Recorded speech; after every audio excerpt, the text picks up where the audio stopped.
Right now on Denver 7 News at 6 o'clock, water, water everywhere. A Denver neighborhood is drying out after a water main break submerged the streets. It's basically a complete flood.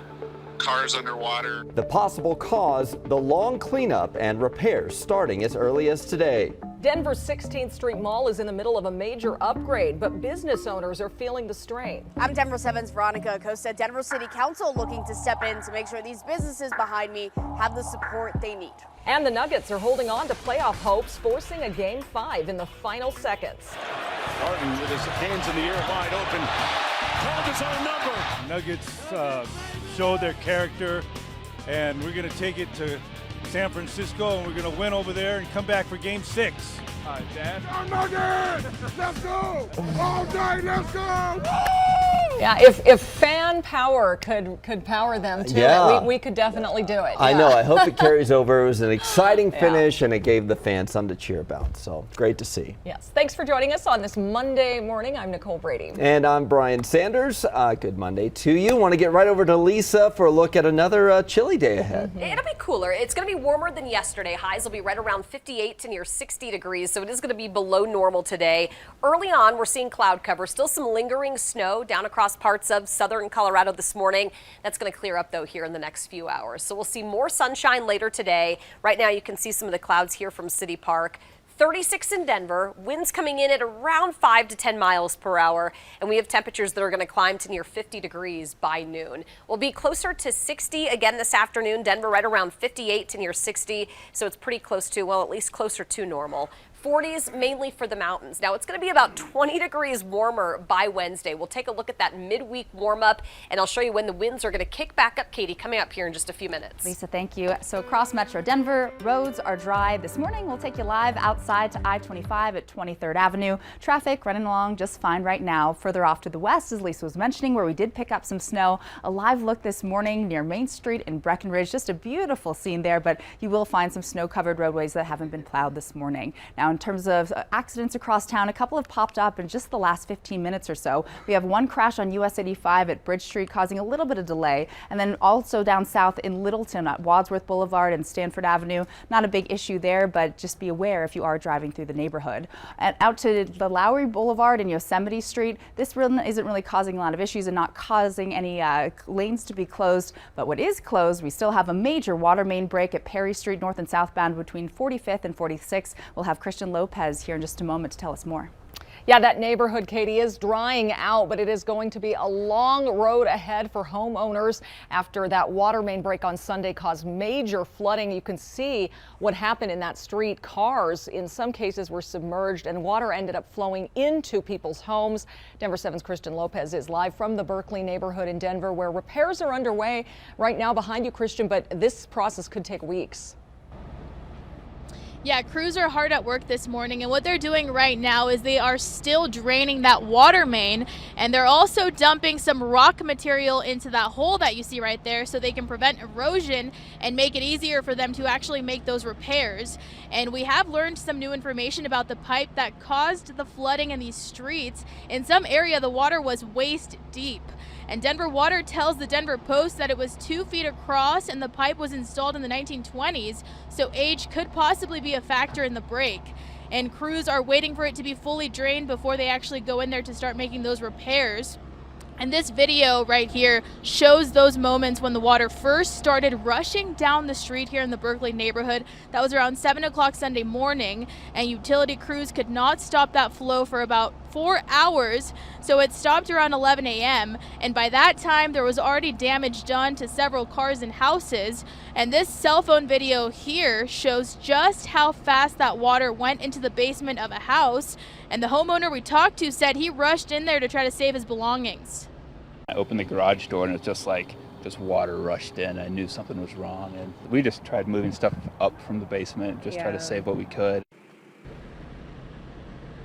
And Denver Water went door to door to help people get the water pumped out of their houses. And the utility wants flood victims to work with their insurance and then file a claim with Denver Water directly. sometimes it ends up being a much bigger situation like we're seeing here today, but we're fully prepared to take care of it, get it fixed as quickly as possible, and work with this community and help them out with the inconvenience that they're dealing with here today. So the cleanup here is just getting started, and Denver Water will continue working with homeowners for several weeks to get all of this taken care of. Live in Denver this morning, I'm KRISTIan Lopez, Denver 7. Yeah, what a mess we can see right there behind you. Thank you, KRISTIan. Well, wish we could bottle up some of that water and spread it on our land, because Colorado firefighters are finally getting the upper hand on some wildfires after a dry and windy weekend, and they're staying ready. You might notice some helicopters flying over the Denver metro this week. The Colorado Division of Fire Prevention and Control is hosting training exercises with the Colorado Army National Guard this week. So crews will be taking off from Vance Brand Municipal Airport and Buckley Space Force Base. Officials say the main goal of the exercise is to make sure crews have a realistic and comprehensive response when disaster strikes. But wildfires are burning all across the country this morning, especially in the West. New Mexico's governor is signing emergency declarations as 20 wildfires continue to burn across nearly half of the state's 33 counties. In one of the northern parts of the state, it's merged with a newer fire from over the weekend, and it led to widespread evacuations. That fire has burned more than 53,000 acres, and it's only 12% contained right now.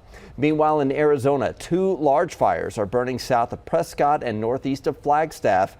Authorities lifted some evacuations on Sunday after they determined the Flagstaff area was no longer in a threatening position. That fire, though, burned down 30 homes and 24 other structures since it began a week ago. The EPA is proposing a plan to get Colorado's neighboring states to cut down on their greenhouse gas emissions. If this good neighbor rule is approved, Utah, Wyoming, and Nevada would be required to reduce greenhouse gas emissions from power plants and industrial manufacturing sites, and California would have to cut emissions from certain industries. Models show those states' emissions are blowing across the West and into Denver's metro, adding to the already bad ground level ozone pollution here. The EPA recently announced Denver and the Northern Front Range would be downgraded to severe violators of federal ozone standards. Construction on the 16th Street Mall is underway, but businesses already hurting from the pandemic are losing more customers because of all this work. Denver 7's Veronica Acosta is on the mall this morning, and Veronica, Denver city councilors want to help out these small business owners during this time. It does, and the mall's project goal is to really revitalize this area, bring in more people to enjoy this spot. But in the process of construction and making this area look even better, City Council wants to make sure that they don't lose, and specifically some of these small businesses don't lose on business, and that's exactly where this help comes in. So the Downtown Denver Partnership, along with the Denver Office of Economic Development and Opportunity, they're working on getting a contract approved that would give $3 million to the businesses in this area. We're talking restaurants, retail, hospitality, and personal care businesses, a part of the 16th Street Mall. They would all be eligible. Those that would like the help, they would have to make under $5 million in revenue each year. That would help kick off, the help rather would kick off with a $2,000 mitigation grant for each of these businesses, and then a later stage stabilization grant that could be up to $15,000 depending on how they did with revenue. The help, of course, doesn't stop there. For some of these businesses, the construction project is going to mean having to move their patios, even some railings. The Downtown Denver Partnership says it'll help coordinate that support and help store those items as well. All this while that construction finishes up, of course. Now, Denver City Council expected to discuss this further during a meeting today, and we'll keep you updated on how that goes. We're live in Denver this morning. I'm Veronica Acosta, Denver 7. Thank you, Veronica. Well, for the first time since the Russia-Ukraine war began, U.S. officials will meet face-to-face with Ukraine's president. Defense Secretary Lloyd Austin and Secretary of State Antony Blinken announced the Biden administration approved the sale of $165 million in ammunition to Ukraine. They say the White House also approved $300 million in foreign military funding. And starting today, U.S. citizens and groups will be able to apply to sponsor Ukrainian refugees through the Department of Homeland Security's website. Ukrainians with permission to travel to the U.S. under the Uniting for Ukraine program will undergo a streamlined approval process and allow them to live and work here for up to 2 years. A Colorado man just got back from Ukraine and is already planning a return trip there. Aiden Sinclair is a retired Marine and currently works as a magician at the Stanley Hotel in Estes Park, and he's donated every penny his magic show brought in over the last 2 months, and even maxed out his credit cards to buy medical supplies and body armor for those fighting in Ukraine. He flew to Poland and crossed the border into Ukraine himself to deliver everything. And while Sinclair's background as a Marine certainly helped, he also used some of his magic skills to do card tricks to entertain and calm some of the refugee children on the train back to Poland. Great contribution there. Well, the Nuggets aren't ready for an early exit from the playoffs. They got a last-second win at Ball Arena last night, forcing Game 5 against the Golden State Warriors. The Warriors had it tied up with less than 40 seconds to go. Then Monte Morris hit this shot to give the Nuggets the lead. And Will Barton sunk a three-pointer with just seconds left to win it. Final score 126-121. I'm just so proud of our guys, man.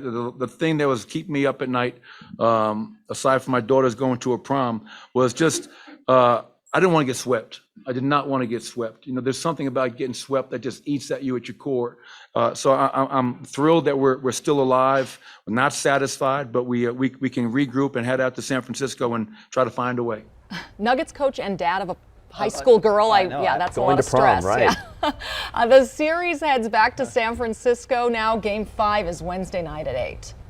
Could the violence of the Capitol riots have been prevented? New allegations about an early warning given to Donald Trump's former chief of staff, Mark Meadows. And 2 astronauts with Colorado ties are about to blast off for the International Space Station, and they're going to make some history in the meantime. We'll explain the special mission just ahead.